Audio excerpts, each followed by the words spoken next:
AC or DC? Edison or Westinghouse?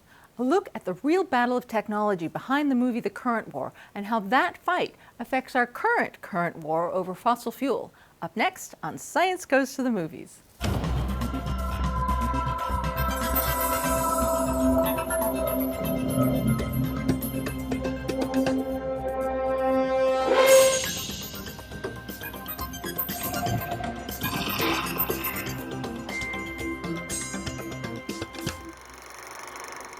Welcome to Science Goes to the Movies, a look at the stories of science and how they change our culture.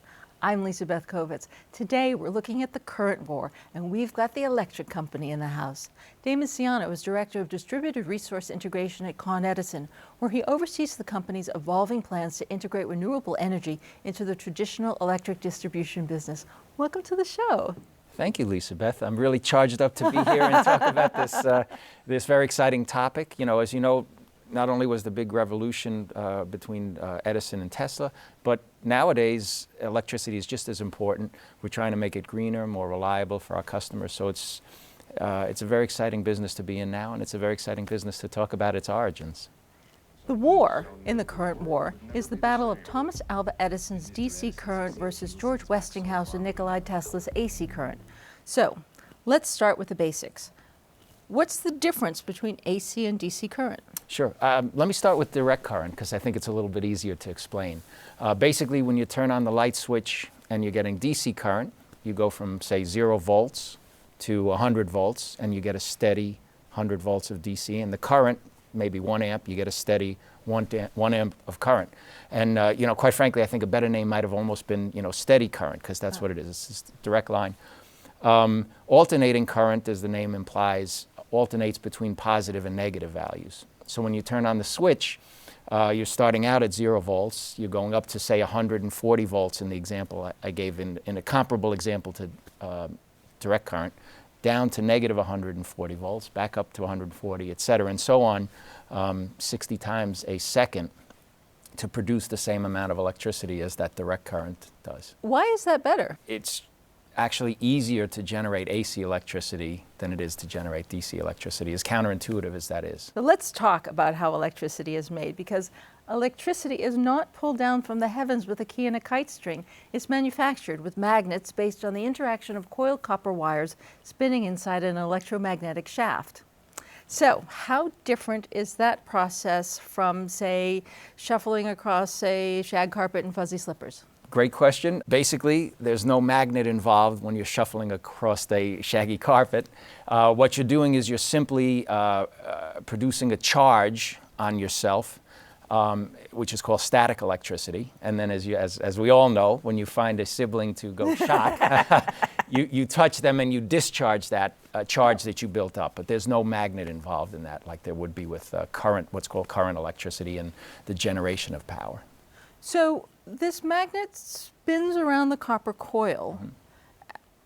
How is that producing AC current, or is that producing DC current, or is it just producing current? Right. When the magnet spins inside the copper conductor, it's producing alternating current, and that was really one of the greatest innovations, in my opinion, of our modern society. There's 4 kinds of forces. There's gravity. There's weak and strong nuclear forces, and then there's electromagnetic phenomena.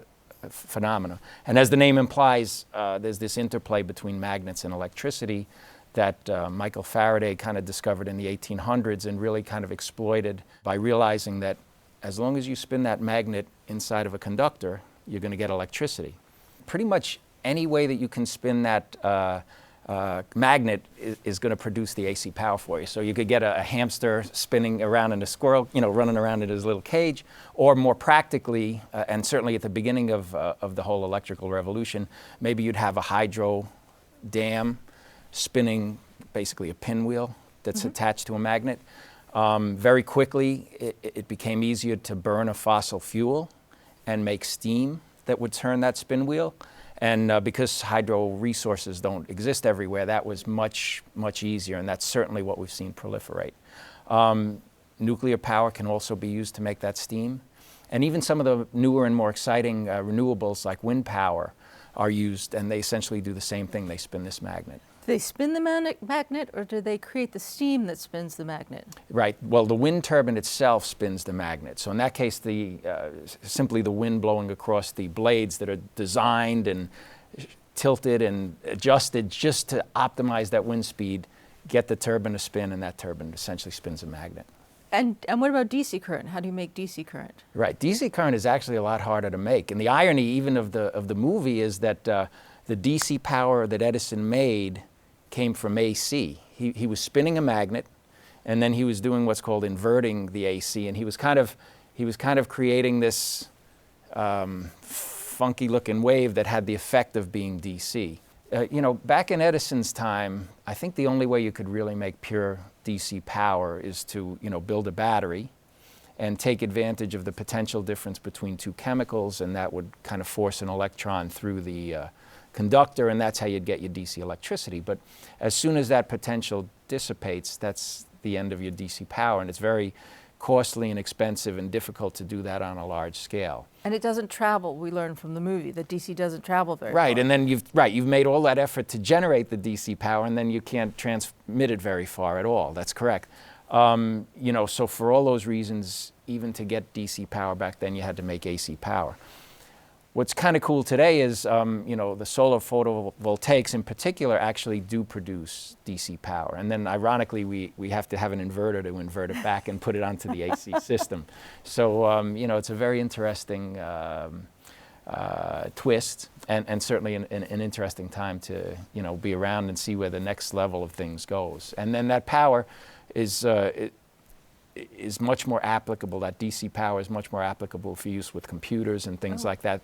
Things that didn't exist 120, 130 years ago when they were making some of this. Fascinating. Mm-hmm. That's fascinating. Nikola Tesla has become something of a folk hero in pop culture, in part because the photographs of him are so very cool. But we don't spend much time talking about what he actually did. In the current war, we see that he improved the motor that made AC current safer and Westinghouse profitable, and I think it's got something brilliant to do with magnets. So Damian, talk to me about polyphase induction motors. I would be happy to. That's a very good question. I think Tesla's innovation was twofold. Probably the most innovative thing he realized was that a motor was just a generator in reverse. So whereas you're spinning a magnet in a generator to make electricity, you can take that electricity and spin a magnet in a motor and then attach that magnet to whatever you're trying to spin, a pinwheel or et cetera and so on. And while that might sound obvious today, it was anything but obvious, and it was an extremely elegant solution. It meant a lot more components, a lot less components to the motor, so it was much cheaper to manufacture. It performed much better, and it had much less maintenance because, again, it had less pieces. So that was the first part of the innovation. The second part was realizing that if you use three phases, which is what you mean by polyphase, in this case the poly is three, you could set the alternating current on three different wires, so they'd be different phases, but they would react in the same way, and you kind of build this beautiful equilateral triangle around a magnet, and now you can cut down the amount of inductors you need in half. You can improve the performance of the motor pretty dramatically, and you can get much more power out of it. So, first part of the innovation, realizing the motor was just a generator in reverse, and then the second part was really optimizing it with this three-phase power to give it even lower cost and better performance. Yeah, we talk a lot about the elegance of science. Yes. and the beauty Yes. of the genius, and it's so like art, it's just delightful. That three-phase power in particular is really like art, I must say. It's absolute balance and performance. So why does AC current hum? And why is it in America it's B flat and in Europe it's in G? That's a really fascinating question. It's funny, right? Because if you did listen to the plug to your light, you wouldn't actually hear it hum. But you're absolutely correct that when you go to a substation, you can hear the equipment humming, and it's because that alternating power is creating a vibration in the machinery, and that vibration is the same as if you plucked a guitar string, say. So in the U.S., when you effectively pluck that guitar string, you're doing it at 60 hertz. Now, I couldn't carry a tune if it had a handle, so I had to look this up for you. But I am told that the 60 hertz system in the U.S. produces that, you said B flat, right? And the European system, they run at a 50 hertz, so they choose to make their sine wave change plus and minus 50 times in a second, and that has the tone of a G, from what I understand. The movie implies that Edison didn't like AC current because he didn't think of it first, but also that AC was stronger and therefore more deadly. In actuality, is AC more deadly than DC? I mean, both of the technologies are deadly. And it was a funny part in the movie when the assistant kind of admitted that to those investors. He had enough integrity that he didn't want to leave them with the idea that DC couldn't kill people. What Edison kind of exploited was that transferability of AC power, that you can transform it and get from a low voltage to a high voltage and a high voltage to a low voltage very easily, so that he was kind of making a high voltage to make it easier to electrocute the horse and ultimately human beings. But the wrong set of DC current through your body is going to kill you just as easily as the wrong set of alternating current. So it was a little bit of a smoke and mirrors argument. Well, yeah. He has that reputation. Yes, yes. Thomas Alva Edison invented the light bulb, except that he didn't. No one person did. Humphrey Davy invented electric light without the bulb in 1802, but the exposed carbon-based filament burned too quickly and, interestingly, too brightly for practical use. In 1840, Warren de la Rue put a platinum filament in a vacuum tube, creating an efficient but much too expensive design.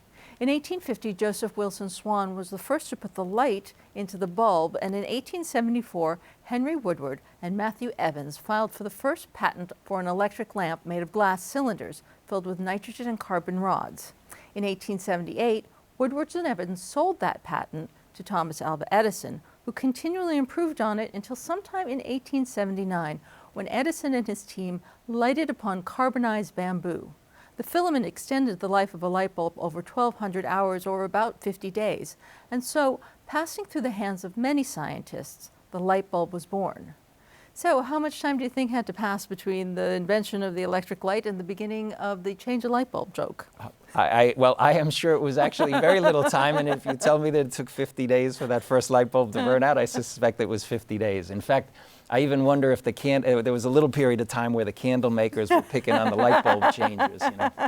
You think they began the change a light bulb joke? That's right. That's exactly right. I'm sure it started with how long does it take to change out a candle or light it. Well, one of the reasons those change a light bulb jokes are so universal is because electricity is everywhere. Light bulbs are everywhere. Do you think at a certain point we just take electricity for granted because it's become so universal? Yes, yeah, I do think so. I think people are starting to think about it almost the same way they think of oxygen and water. It's something that's vital to the quality of their life. And, certainly when we have these big storms and things like that, we see just how much hardship it creates to go even a couple of days without electricity. So that's why at Con Edison, our focus is always on making the system as reliable as possible. We're constantly trying to use new technologies, better analytics, greener power to kind of achieve that. But yes, it's even increasingly, as important as it is to our customers today, it's even increasingly more important as each day moves on and technology keeps driving us to more and more electronic devices and things like that. And what's happening with the light bulb? Because, someone from Con Edison came knocking on my door trying to give me free light bulbs, it was just extraordinary. Yes. What's happening with light bulbs that we need to change them all? Sure, that's part of the initiative Con Edison and other in the industry are taking to kind of make the system more efficient. Because if you can use the electricity more efficiently, you don't have to generate as much. It makes for a cleaner society. So the light bulbs in particular, the LED lights, are dramatically less power than the incandescent bulbs, and even a good deal less than the compact fluorescents that some of you might be familiar with. That was kind of the transition of the two. So ugly. Yes, they are. Yes. And not always the best lighting quality, but they were kind of probably primed the pump for better efficiency. And now the LED lights are really, I think the consumers love them. They make, like I said, they use the electricity so much more efficient. so we don't have to generate as much power. And quite frankly, the cleanest electron you use is the one you don't have to use. So energy efficiency is always a lead for us in terms of a more sustainable future. Is that a joke engineers tell each It is other? a joke. I'm sad to tell you that I've heard that many times. In fact, there's an entire book written that's called First Fuel. And it's actually, I think the point it makes is that the first fuel should be not using fuel and just being more efficient. Oh, interesting, Yeah. interesting. Thomas Edison brought electric light to New York City in 1882, and the backbone of Manhattan's electric grid was so firmly formed around Edison's DC current that it took until November of 2007 to convert the last DC system in New York City to AC. That's 125 years. How massive are these systems? That sure is, yeah. I mean, if you think how pervasive it is, it's going from a generating plant, it's going under the streets, it's going under every street, and it's going into every building. So it's very hard to undo something like that. I got to admit, I checked the facts, I checked you on your facts, and I was surprised it took us till 2007. I thought we did it a little bit sooner than that. But the reality is, as I mentioned, those wires and equipment stay in the ground for decades and decades. They work reliably. And in a lot of cases, the customers were very satisfied with the product they had, and they didn't want to spend time, money, or effort changing it out. So it took a long time to convert them all over to AC once it was there. And you can plug the same fridge into DC as you can into AC. No, you really can't. But what you can do is you can take the AC and you can start replacing it in the streets and then putting what's called a rectifier into the building, and then the customer still gets DC. But because of all of the innovation we talked about with Tesla's motor, you couldn't use the AC. You couldn't run a DC motor on AC electricity without some kind of rectifier in between. That's fascinating. In the movie, The Current War, Edison and Westinghouse are fighting over the type of current the United States should have, but the real-life ramifications of that war are much deeper than the movie states because they were also fighting about who was going to build the country's electric grid. Does that exact 1890s electric grid that we see being built in the movies, is that what we have now? A large portion of it is what we have today, yeah. I mean, some of the beauty of the electrical system is that you put it in there, you bury it in the streets, you hide it behind the walls, and you can count on it to work for decades and decades and decades. It's actually very reliable. It has a very long life. Like I mentioned before, we still want to bring any kind of new technology to bear, so certainly we change out the equipment with better equipment. We're constantly driving improvements in asset management, and monitoring is something that's changed dramatically since Edison's times. I mean, they kind of put it in and let it run like that. We're looking at those, the loading on the circuits very closely, the loading on the transformers. But yeah, some of the basic components are still pretty much what was put in the ground today. So, our electric grid is made up of the generating plant, the transmission lines, the substation, the distribution lines, and the transformers. No, not these transformers. These transformers. Did I miss anything? Well, of course you did, Lisa Beth. The customers, which are our most important part of the grid, and in fact the whole reason we exist, right? And they're kind of directing to us the power that they need to live their everyday lives. So we've seen that kind of move from wanting just reliable and affordable power to wanting reliable, affordable, and green, sustainable power. So Con Edison is doing our best to be a leader in that. We've actually got a business development subsidiary that our clean energy businesses actually are the second largest solar producer in the country. And we're constantly looking for ways to innovate in our traditional business also with energy efficiency, integrating solar and wind and batteries into our grid, and ultimately giving the customer what they want. And that's going to, in the future, that's actually going to mean charging electric vehicles, probably for everybody at some point, and maybe moving their boilers over to electric heat pumps and kind of actually electrifying their lives even more than it is, believe it or not. What fuel turns the magnet that generates the electricity that we have now, and what can we, and by we I mean you, what are we doing to change over that magnet, change over that turn to more sustainable fuel sources? Yeah, great question. Again, historically, kind of some of the first and easiest things to turn that magnet was hydropower, so like the Hoover Dam. Huge project for the U.S. in terms of construction, but also in terms of getting the energy. Some of the hydro dams over on the West Coast drove the steel manufacture and the airplane making of World War II. But obviously that couldn't scale and move very easily, whereas coal and oil and natural gas could. So pretty quickly, those became the dominant fuels that were used to be lit up and and ultimately heat water to make steam and steam to turn the turbine. So that drove a lot of growth and economy, but it obviously had a negative impact on the environment because of the release of the CO2 and the other pollutants with that. So what you see today is a desire to kind of move to cleaner ways of spinning that. So wind is kind of easy to see, right? You can see how wind would spin a magnet the same way that some of this other stuff would. So wind is one of the newer and more effective ways. Offshore wind is particularly exciting, even for New York City, where space is at a premium if we can do this in the ocean and then bring it onto the land. And then even the first solar generators were actually reflectors. I'm sure probably everybody's seen that picture. They were reflectors that reflected the sun's light and heated up a salt kind of fluid to spin a turbine.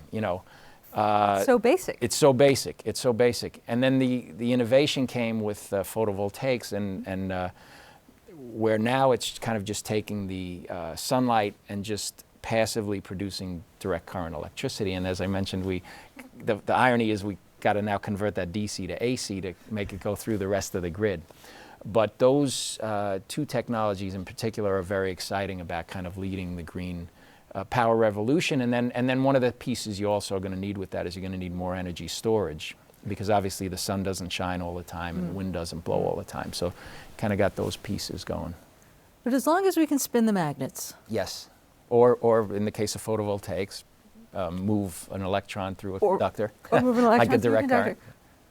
We can still use the same grid that we saw beginning to be built in the current war. Yeah, I'm obviously biased working for a transmission and distribution company, but that does seem to be the way that it's playing out. There was initially a question of whether you could go completely wireless by putting, solar panels on your house and a battery in your garage. Could you completely cut from the grid? It doesn't look like that's the best way to do it for most people, especially in an urban setting. Where you're in an apartment building, you may not have a lot of rooftop space. So while I think that distributed energy resources like that's kind of the buzzword for it, are still going to be an important part of the equation, it looks like large-scale renewables like that offshore wind that I mentioned are really going to drive the energy revolution of the future. And those are not only going to go through the same transmission and distribution system, but we're likely going to actually have to enhance our existing transmission and distribution system to deliver it. Really? Yes, especially, again, think of the New York City. I tend to be a little New York City-centric, but you're probably not going to have wind turbines on even some of our amazing skyscrapers. So you're going to be taking the power from further upstate New York than we currently produce it today. So now you've got to transmit more power through that corridor. Right. Same thing with offshore wind. They're talking about putting those offshore wind turbines about 21 miles south of us. So that means you're going to need 21 miles of wire to bring it into our substation. We're going to have to expand our substations because they're certainly not ready to take that. And then we'll probably even have to reinforce our system to take all that additional power. Because distance matters with electricity. Yeah, distance definitely matters. Yeah, and that was really the benefit of the AC power, is that you could raise up that voltage so high and kind of deliver it a long distance and then step it down. But I will say the innovations now with it's called HVDC, high voltage DC systems, where they can now get the same effect and raise the voltage on a DC system and run it through a simple concentric conductor. Really? Oftentimes under waterways like the Hudson River. We've got some of these in the Long Island Sound, believe it or not. This kind of HVDC power will actually help drive those distances too. So even DC is starting to become part of the transmission solution. Circles within circles within circles. Yes. There's a lot of, you keep coming back to some of the same points and questions and issues here. Yeah. Okay, I have a silly question. That is totally silly. I was watching a horror movie, and it occurred to me that the horror movie trope of the electricity going spooky when something spooky comes on. What actually makes the lights flicker and the electricity go spooky. What's happened? Right. Let me put it this way. What happens when a ghost gets into your electricity? Well, thankfully that doesn't happen a lot, but usually it's a function of the voltage dropping for one reason or another. So oftentimes, it's actually not very often. When a ghost gets Yeah, into your yeah. electricity, he messes with your voltage? Yeah, there's some, the balance of the system is out of balance. So there's either not enough generation on the system to meet the load at the time, so the 60 hertz will actually slow down a little bit, and that would create some flicker. The other thing that could happen is there's some resources on the system that are causing the voltage to be a little bit low and depressed, and that's where you'd see the lights kind of dim a little bit. So you wouldn't typically see that in an extremely urban place like New York City, because we've got so many lines, we've got so much redundancy. So but few ghosts. So few ghosts, right, exactly. Exactly, but if you were on an island somewhere Right. where there's just Right. not a lot of transmission lines feeding in, Right. there's probably only a handful of generators as opposed to dozens and hundreds and thousands like we have in New York State and New York City.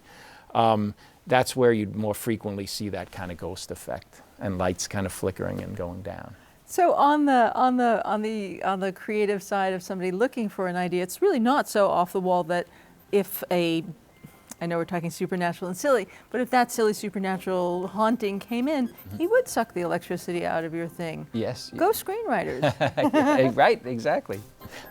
Damian, thank you so much. We are out of time. Oh. Thank you for spending time Yes, with it's us. been a pleasure. Thank you so much, Lisa Beth. Appreciate that.